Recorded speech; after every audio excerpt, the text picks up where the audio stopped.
I finally got around to connecting SVDS, Smart Diagnostics, to an actual hashtag car. What I did was, I've got a standard OBD connected to LAN through a little adapter to USB, and it automatically came up with, there's my car.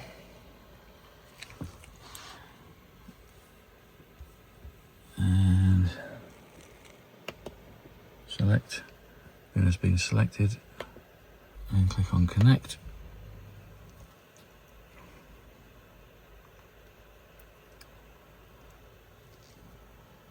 These are all the electrical systems, very similar to what you normally get on a like Alltel or something. The screen just flashed up there to tell me it's doing something. It's loading something up, so it's checking all of these. There you go, it's checked everything. These are the ones it can find. Got one little error there, so let's find out what that is.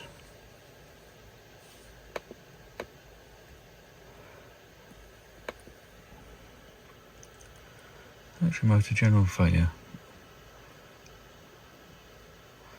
Right, how do we delete it? There you go, erase all error codes. The problem is that when it comes up on there saying there's an update, if there's any single error code on this car, it will not do it. So hopefully now, the next time it actually tells me there's actually something worth doing, I probably won't do it now, it's still on 1.5.2. Every time I've tried to do it previously, because there's been an error code on there, it's totally refused to do it. It says it's doing it, and now I get in, it says failed. Hopefully that's fixed. And it's not on there anymore, so yeah, I suppose so. I don't really want to start clicking on shit I don't really understand. But yeah, that was topology. That was that one there. Then go down to components, and it's got all of the controllers. And it should tell you which one and what error code it is. Next over, software upgrades, downloads. Again, I'm a bit hesitant to click anything, to be honest. I have to find out which one of these is the 1.7, whatever that is on there. And I'm sure then you could click on it and then download it and then enter it into the system. As this is my first 5 minutes using it, I'm not going to really do anything, to be honest. TTT's confirmed, all empty now, it's good. Right, diagnostic surfaces, diagnostic sequence. So you can check all of these things here if you want to look.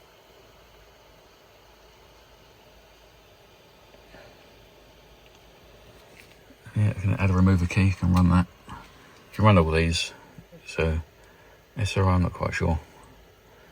A remove key. Now, there are some things you can do. I mean, it's actually fairly limited from what I can see, but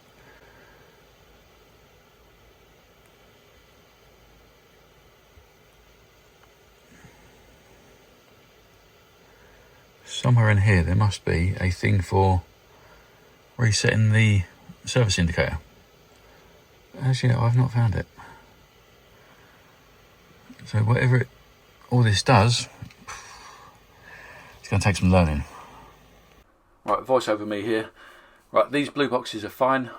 These white boxes that have got either error codes in that need to be deleted, or these little blue arrows, if I click those, I can download the updates for each of those modules, and once I've downloaded and updated each of them, it'll increase the firmware over the air update from the whatever it is at the time to the newest version. Simple as that.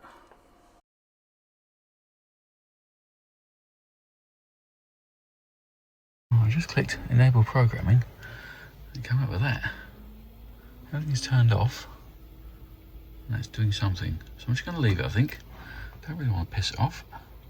Now I've noticed that while it's doing that, it says current 1.3.2, target 1.7. And all these things keep coming up with programming mode, so don't really know what it's doing. That was a bit of a bum of a moment. It sat there doing that for about an hour, that whizzy thing, nothing. I thought, oh shit, I think I fucked it. But I clicked on reset and it all came back up again. I think what happens is when you press enable programming mode, it shuts everything down to put it into program mode, so then you can update these things separately, so you can manually update everything. And then when you're finished, you either click on refresh or reset, and then everything works. Thank fuck for that. I won't mind, but the window was up, so I couldn't even close the door properly. So I'm not going to fuck around with this anymore. I've deleted the error code. Going to walk away.